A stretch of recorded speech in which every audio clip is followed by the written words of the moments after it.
Hello everyone मु शिपुन आपण मानकु smart study in Odia channel को स्वागत करुच्ची।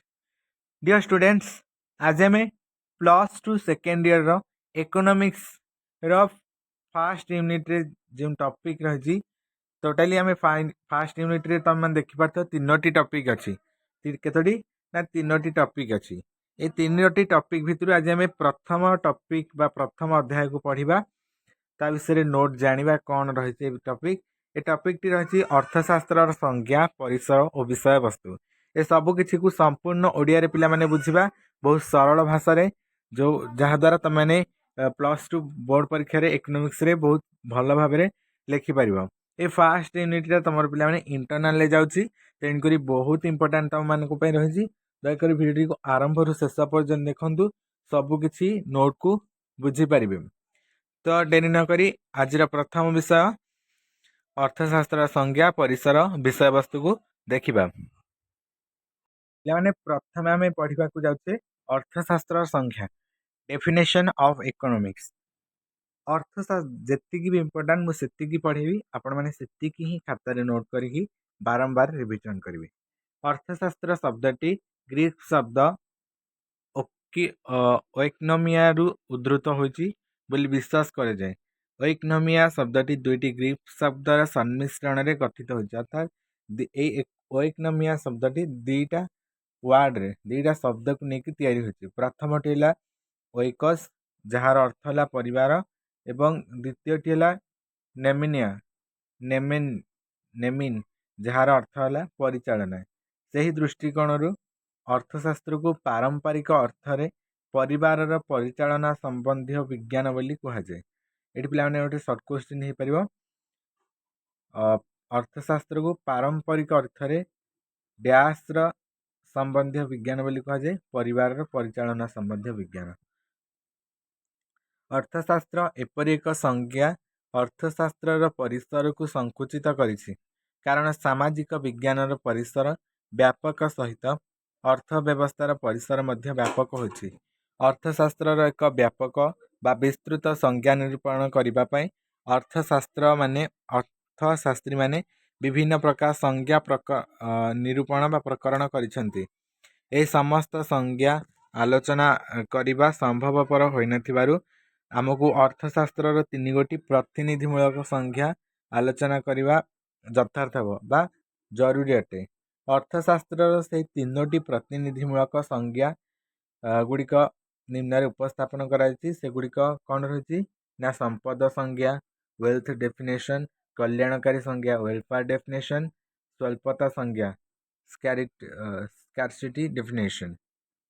ये तीनोटी अर्थशास्त्र प्रतिनिधिमूलक संज्ञा रही। एगुड़िक वेरी वेरी इंपोर्टेंट परीक्षा पढ़ी पार। अर्थशास्त्र प्रतिनिधिमूलक संज्ञा डैश अटे, उत्तर कम तीनोटी। फास्ट आम देखा कौन रही संपद संज्ञा वेल्थ डेफिनेशन। अर्थशास्त्र वेल्थ डेफिनेशन कौन रही चलतु देखा। अर्थशास्त्र सर्वप्रथम रीतिसंगत पुस्तक रचना करथिले स्कॉटलैंड सुप्रसिद्ध अर्थशास्त्री आडम स्मिथ। तेणु आडम स्मिथ 1776 मसीह पुस्तक an inquiry to the nature and causes of the wealth of nations प्रकाश करथिले। से अर्थशास्त्र विषय वस्तु को सर्वप्रथम पर्यायक्रमे पुस्तक माध्यम प्रकाश करिथियारु तांकु अर्थशास्त्र जनक बोली कह जाए। यहाँ पे वेरी वेरी इंपोर्टेंट अर्थशास्त्र जनक क्या कह जाए, से होती आडम स्मिथ। आडम स्मिथ को अर्थशास्त्र जनक कह जाए। आडम स्मिथ का मर्थरे अर्थशास्त्र जातीय संपदर प्रकृति एवं ओ परिसर विषय अध्ययन करिथाए। आडम स्मिथ का मतरे समस्त अर्थनीतिक कार्यकलापर आरंभ शेष यही अर्थशास्त्र ही होता है। यही संज्ञा उपरे अधिक गुरुत्व देथियारु अनेक लेखक दार्शनिक समाज संस्कारक आडम स्मिथ यह संज्ञा को समालोचना करथिले। अर्थात ए संपद संज्ञा को अधिक विस्तृत भाव समालोचना बा पर्यालोचना करथिले। एबे आमे देखिबा 2 number point 2 number economics definition कल्याणकारी संज्ञा।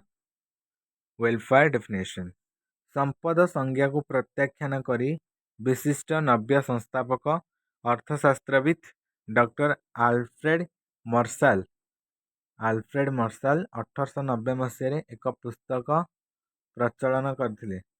मर्शालଙ୍କ द्वारा प्रकाशित पुस्तकर नाम होची अर्थशास्त्र नियमावली। एटी पिलाने क्वेश्चन भी आसपार अर्थशास्त्र नियमावली पुस्तक किए रचना करथिले आल्फ्रेड मर्शाल अर्थशास्त्र नियमावली पुस्तक रचना करथिले। मर्शाल तांकर एही पुस्तक रे आडम स्मिथ का संज्ञा प्रत्याख्यान करने सहित तांकर एक नूतन संज्ञा प्रदान करथिले। अर्थात यही जो अर्थशास्त्र नियमावली पुस्तक रे आल्फ्रेड मर्शाल कौन करथिले मार्शल से आडम स्मिथ कर जो संपद संज्ञा देथिले ताकू से प्रत्याख्यान करी एक नूतन संज्ञा अर्थशास्त्र देथिले। तांका मतरे अर्थनीति मनुष्यर व्यक्तिगत सामाजिक कार्यकलापर सही दिग को समीक्षा करे जहाँकि भौतिक कला प्राप्त निमित्त उद्दिष्ट। एटा पिला माने कहार डेफिनेशन ना इकोनॉमिक्स रो कल्याणकारी संज्ञा एठू ए पर्यंत याकू किए देथिले आल्फ्रेड मार्शल अर्थशास्त्र रो कल्याणकारी संज्ञा प्रदान करथिले। आउ आडम स्मिथ अर्थशास्त्र रो संपद संज्ञा प्रदान करथिले। आडम स्मिथ को अर्थशास्त्र रो जनक कहुए। एटा पिला माने बारंबार कहियार अर्थ तमरा रिविजन हे तमरा सहजरे मन रही जिवो। तापर कौन देथिले ना मार्शल तांकर एही संज्ञा रे मानवीय कल्याण को अधिक प्राधान्य देछंती। तांकर एही कल्याणकारी संज्ञा एथिरे से मानवीय कल्याण को अर्थात मानव समाज कल्याण को अधिक प्राधान्य देथिले। तांक मतरे संपद समस्त अर्थनीतिक कार्यकलापर आरंभ मात्र किंतु अंतिम लक्ष्य नुहे। यही संज्ञा रे मार्शल भौतिक कल्याण को अधिक प्राधान्य मध्य देथिले। से मानवीय उन्नति को प्राधान्य देवा सहित भौतिक कल्याण को प्राधान्य देथिले। मार्शल को यही संज्ञा भौतिक कल्याण को अधिक प्राधान्य देथियारु आधुनिक अर्थशास्त्री माने यही संज्ञा को समालोचना करथिले। बुझला ए संज्ञार मुख्य समालोचक हेले लियोनेल रॉबिन्स तांको मार्शल संज्ञा को अधिक समालोचना करथिले। एबे आमे 3 नंबर संज्ञा स्वल्पता और चयन भित्तिक संज्ञा को देखिया scarcity and choice based definition. Professor Lionel Robbins Marshall कल्याणकारी संज्ञा को समालोचना करथिले अर्थात ताकू से पसंद करिनथिले। से 1932 मसीह तांकर रचित पुस्तक अर्थशास्त्र प्रकृति और तात्पर्य पुस्तक रे मार्शल संज्ञा को समालोचना करने सहित तांकर एक नूतन संज्ञा प्रदान करथिले। एडी पिला माने शॉर्ट क्वेश्चन आस परिबा अर्थशास्त्र प्रकृति और तात्पर्य पुस्तक के लिखिथिले लियोनेल रॉबिन्स। तेणु तम को बहुत मन रखार अच्छी कि अर्थशास्त्र नियमावली पुस्तक के लिखिथिले आल्फ्रेड मार्शल। सेमते अर्थशास्त्र प्रकृति तात्पर्य पुस्तक के लिखिथिले लियोनेल रॉबिन्स। एटा तमरो मन रखार अच्छे। एटा 1 मार्क 100% पढ़िबार चांस रहुची। रॉबिन्स का मतरे अर्थशास्त्र होची एपरि एक विज्ञान जहा माने अर्थशास्त्र संज्ञा भी आम पढ़ी सारे। बर्तमान आम कौन पढ़िया ना अर्थशास्त्र परिसर को पढ़ा स्कोप ऑफ इकोनॉमिक्स। यही गोटाए भिडियो रे तुम अर्थशास्त्र परिसर संपूर्ण बुझीथिबो। अर्थशास्त्र परिसर कहले यार अध्ययन अंचल बा व्यापकता को बुझाई थाए। अर्थशास्त्र वैज्ञानिक विश्लेषण पाई यार अध्ययन सीमा निर्धारण करने अत्यंत गुरुत्वपूर्ण अटे। अर्थशास्त्र परिसर साधारणतः 3टी विषय को अध्ययन करिथाए। सेगुड़िक है अर्थशास्त्र विषय वस्तु, अर्थशास्त्र प्रकृति, अर्थशास्त्र सीमाबद्धता। ये 3टी विषय को किए अध्ययन करथाए अर्थशास्त्र परिसर।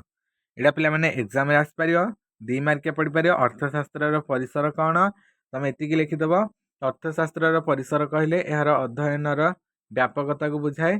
तापर लिखिदेव अर्थशास्त्र परिसर साधारणतः 3टी विषय को अध्ययन करथाए। सेगुड़िक अर्थशास्त्र विषय वस्तु, अर्थशास्त्र प्रकृति, अर्थशास्त्र सीमाबद्धता। एतिक लिखिदेले तुम 2 मार्क रु 2 मार्क ही पाइब। इथिला अर्थशास्त्र संज्ञा परिसर। नेक्स्ट वीडियो रे आम अर्थशास्त्र परिसर गोटे गोटे पार्ट सब बुझीबा। आज वीडियो एठी रखिबा। रहिली। धन्यवाद। जय जगन्नाथ।